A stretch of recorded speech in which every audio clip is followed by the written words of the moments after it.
ମାଲକାନଗିରି ଜିଲ୍ଲା ମାଥିଲି ବ୍ଲକ ଭେଜାଗୋଡ଼ା ଗ୍ରାମ ପଞ୍ଚାୟତରେ ଦେଖାଦେଇଛି ଧାନ ମଣ୍ଡିର ସମସ୍ୟା। ଏଥିରେ ଚାଷୀ ଦୀର୍ଘ 1 ମାସ ଧରି ଭେଜାଗୋଡ଼ା ମଣ୍ଡିରେ ଧାନ ପଡ଼ି ରହିଥିବାରୁ ଚାଷୀ ନାହିଁ ନଥିବା ଅସୁବିଧାର ସମ୍ମୁଖୀନ ହୋଇଛନ୍ତି। ତେବେ ସରକାର ତରଫରୁ ଧାନ ବିକ୍ରି ଟୋକେନ୍ ରହିଯାଇଥିବାର ଧାନ ଚାଷୀଙ୍କ ଧାନକୁ ସରକାରୀ ତରଫରୁ ଘର ଘର ବୁଲି ଧାନ ସର୍ଭେ କରିଥିଲେ। ତେବେ ଏଥିରେ ସରକାରଙ୍କ ନିର୍ଦ୍ଦେଶ କ୍ରମେ ଅଧିକାରୀ ଘରକୁ ଘର ବୁଲିବାକୁ କୁହାଯାଇଥିଲା। ତେଣୁ ଆରଏମସି ଅଧିକାରୀ, ଏଲ୍ଏମ୍ପି ଅଧିକାରୀ, ସପ୍ଲାଇ ଅଧିକାରୀ, ମଣ୍ଡି ନୋଡାଲ ଅଫିସର ଅଧିକାରୀ ଏଥିରେ 340 ଜଣ ଚାଷୀଙ୍କ ଘରକୁ ଧାନ ଥିବାର ସର୍ଭେ କରାଯାଇଥିବା ବେଳେ ଚାଷୀଙ୍କ ଧାନ ନିଆଯିବ ଭଳି ପ୍ରତିଶ୍ରୁତି ଦିଆଯାଇଥିଲା। କିନ୍ତୁ ଏଥିରେ ସର୍ବମୋଟ 50 ଜଣ ଚାଷୀ ଧାନ ମଣ୍ଡି ବିକ୍ରି କରିସାରିଥିବା ବେଳେ ଆଉ 290 ଜଣ ଚାଷୀ ଦୀର୍ଘ 1 ମାସ ଧରି ମଣ୍ଡିରେ ଧାନ ପକାଇ ହନ୍ତସନ୍ତ ହୋଇଛନ୍ତି।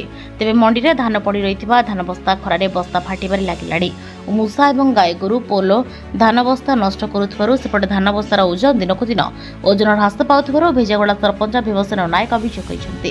ଏକି ଯେ ଚାଷୀଙ୍କ ଏଭଳି ମଣ୍ଡିରେ ଚାଷୀଙ୍କ ଦୂରଦର୍ଶକୁ ଦେଖି ସରକାରୀ ପରିଚାଳକ ଅଧିକାରୀ ମନମୁଖୀ ଅବହେଳା ଓ ସରକାରର ଅବ୍ୟବସ୍ଥା ଯୋଗୁଁ ସମ୍ପୂର୍ଣ୍ଣ ସରକାର ଦାୟୀ ବୋଲି ଅଭିଯୋଗ କରିଛନ୍ତି।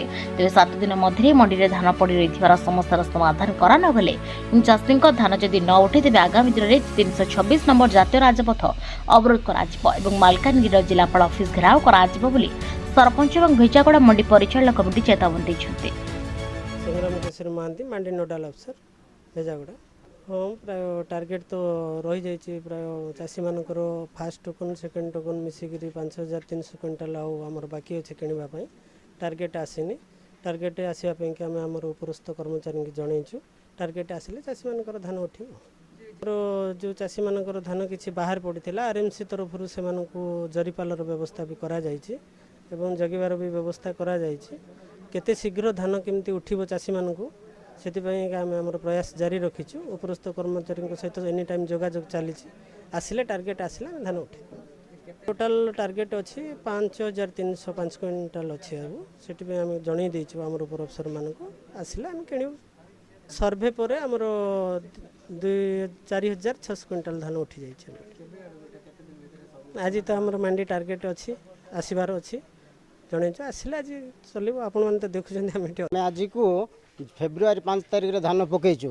ଏପର୍ଯ୍ୟନ୍ତ ଧାନ ଉଠି ନାହିଁ କି ଧାନ ନେବାର କୌଣସି ନାଁ ଗନ୍ଧ ବି ମିଲର ଧରୁନାହାନ୍ତି। ସେମାନଙ୍କୁ କହିଲେ ଆମେ ଲେମ୍ପକୁ ଫୋନ୍ କଲେ ଲେମ୍ପ ବାଲା କହୁଛନ୍ତି ନାଇଁ ଟାର୍ଗେଟ୍ ଆଇବ, ମିଲରକୁ କହିଲେ ଟାର୍ଗେଟ୍ ନାହିଁ। ହେଲେ ମାସ ଧରି ଯଦି ଧାନ ନଷ୍ଟ ହେଉଛି, ଗାଈ ଗୋରୁ ଖାଉଛନ୍ତି, ଲୋକ ଜଗା ପାଇଁ ହଇରାଣ ହେଉଛନ୍ତି, ନାହିଁ ନଥିବାର ଅସୁବିଧା ପଡ଼ୁଛୁ ଆଜ୍ଞା। ଏବେ ମିଲରମାନଙ୍କୁ ଆମେ ଲେମ୍ପକୁ ଫୋନ୍ କଲା ପରେ କହୁଛନ୍ତି ହଁ ଉଠିବ। ତାପରେ ମଝିରେ ହେଇଗଲା ନାଇଁ ସର୍ଭେ କରାହେବ। ଯେତିକି ଜଣଙ୍କର ସର୍ଭେ କରାହେଇଛି ସମସ୍ତଙ୍କର ଧାନ ଯିବ। ସର୍ଭେ ସରିଲା ପରେ ବି କାହାର ଧାନ ପଚାରବା ଲୋକ ନାହାନ୍ତି ଏଠି।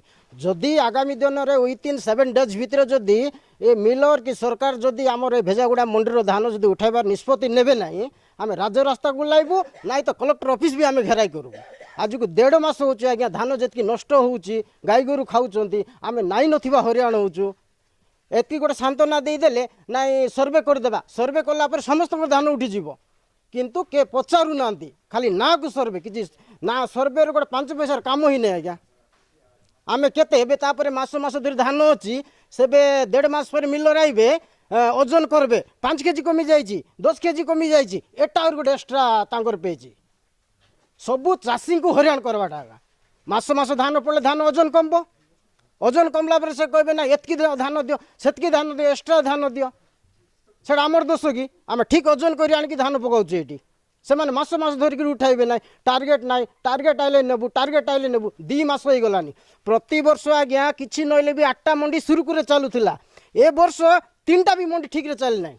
ମାନେ ବର୍ଷ ସାରା ଯେଉଁ ପରିଶ୍ରମ କରି ଆମେ ଧାନ ଅମଳ କରିକିରି ସରକାରକୁ ଯଦି ବିକି ପାରୁନୁ, ତେଣୁକରି ଏ ସପ୍ତାହଟି ଭିତରେ ଯଦି ଆମର ଭେଜାଗୋଡ଼ା ଧାନ ବର୍ତ୍ତମାନ ଧାନ 8000 ଧାନ ଅଛି ଏଠି।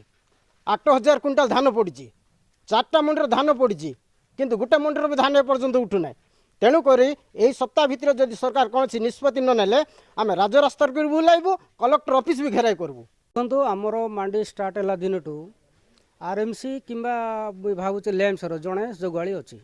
କିନ୍ତୁ ଜଣେ ଲୋକ ଆମର ଏଠି 2000-3000 କ୍ୱିଣ୍ଟାଲ ଧାନ ପଡ଼ୁଛି, କିନ୍ତୁ ଜଣେ ଜଗି ପାରବ ନାହିଁ। କିନ୍ତୁ ତେଣୁ ଆମର ଚାଷୀମାନେ ଆସିକରି ପ୍ରତି ରାତିରେ ଆସି ଜଗୁଛନ୍ତି।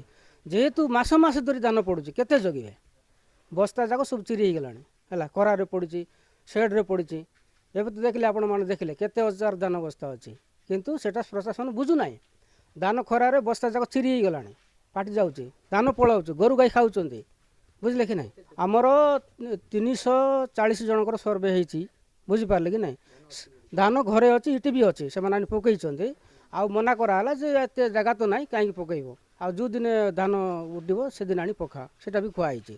କିନ୍ତୁ ଆଜି ପର୍ଯ୍ୟନ୍ତ ବି ପ୍ରଶାସନ ଏ ପ୍ରତି କିଛି ଧ୍ୟାନ ଦେଉନାହିଁ। ଫୋନ୍ କଲେ କ'ଣ ହଁ ଉଠିବ ତ ଆଉ ମାର୍ଚ୍ଚ ଲାଷ୍ଟ 31 ପର୍ଯ୍ୟନ୍ତ ଅଛି ତ ଆଉ ଉଠିବ ତ ଆଉ ଏ ପ୍ରକାର ପ୍ରତିଶ୍ରୁତି ଦେଉଛନ୍ତି।